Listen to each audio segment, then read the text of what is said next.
in Understanding Miscarriage, a clinical and personal perspective. Hello and welcome. Today, we're talking about something deeply personal, often misunderstood, and far more common than most people realize: miscarriage. Whether you're looking for answers, comfort, or simply clarity, this video offers a fact-based, medically accurate overview, shared with care and compassion. At the end of this video, I will share a truth to help inspire and uplift you even more. What is a miscarriage? A miscarriage, also known as a spontaneous abortion, is the loss of a pregnancy before 20 weeks of gestation. It's the most common form of pregnancy loss, and it's estimated that 10–20% of known pregnancies end in miscarriage. The actual number may be higher, as many losses occur before a person even knows they're pregnant. Common causes. The most common cause of miscarriage, especially in the first trimester, is chromosomal abnormalities in the developing fetus. These are random errors that occur during cell division and are typically not inherited. Other potential contributing factors may include hormonal imbalances, uterine abnormalities like fibroids or septate uterus, infections, uncontrolled chronic conditions such as diabetes or thyroid disorders, advanced maternal age lifestyle factors such as smoking or substance use can increase risk, but often miscarriage occurs in healthy pregnancies too, and this is essential to understand. In most cases, a miscarriage is not caused by anything the pregnant person did or didn't do. Signs and symptoms.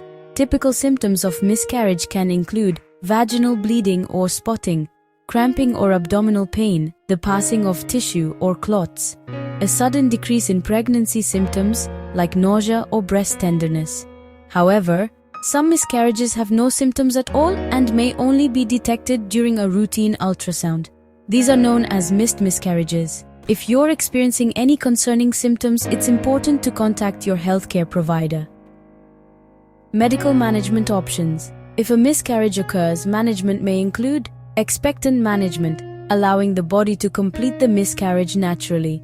Medical management, using medications such as misoprostol to induce the process. Surgical management, most commonly a dilation and curettage (DNC) to remove tissue from the uterus. All approaches have benefits and risks.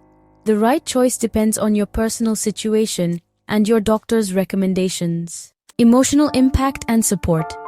Miscarriage is not only a physical event, it's an emotional one. Grief is common and very real. Some people experience sadness, guilt, numbness, or even depression and anxiety afterward. If you or someone you know is struggling, please know that support is available. Speaking to a mental health provider, grief counselor, or joining a support group can make a meaningful difference. Trying again and future pregnancies. In most cases, having one miscarriage does not mean you can't go on to have a healthy pregnancy. Many people go on to conceive successfully. If someone has 2 or more consecutive miscarriages, it may be worth undergoing additional testing, such as genetic screening, hormonal evaluations, uterine imaging like ultrasound or hysterosalpingography. These tests can help identify and treat underlying issues. In summary, miscarriage is common, often unpreventable, and not a reflection of failure. You deserve accurate information, compassionate care, and support, physically and emotionally. Healing can take time, and that's okay. I see you. I honor your experience, and I am here to offer facts with heart. And now, my truth.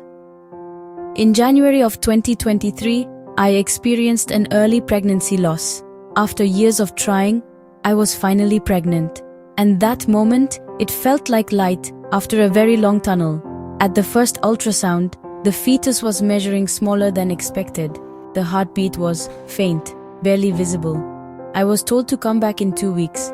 Those 2 weeks felt like a lifetime, filled with anxiety, quiet prayers, and confusion. When I returned, I was diagnosed with a missed abortion, and just like that, the dream faded. I cried from the hospital all the way home. My husband, he tried to be strong for me, but I saw it, the pain in his eyes. This pregnancy had meant the world to both of us. As someone who works in labor and delivery, surrounded by births, joy, and sometimes heartbreak. I never imagined I would go through something like this myself. I was angry at God. Even though I still believe in Him, I couldn't understand why this was happening. But deep down, I kept reminding myself, everything happens for a reason. Healing wasn't linear, it wasn't quick, but time does help.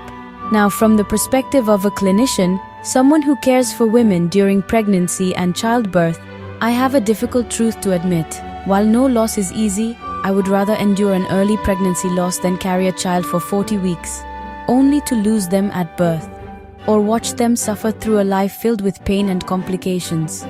That perspective doesn't erase the grief, but it gives me room for compassion, for healing, for hope.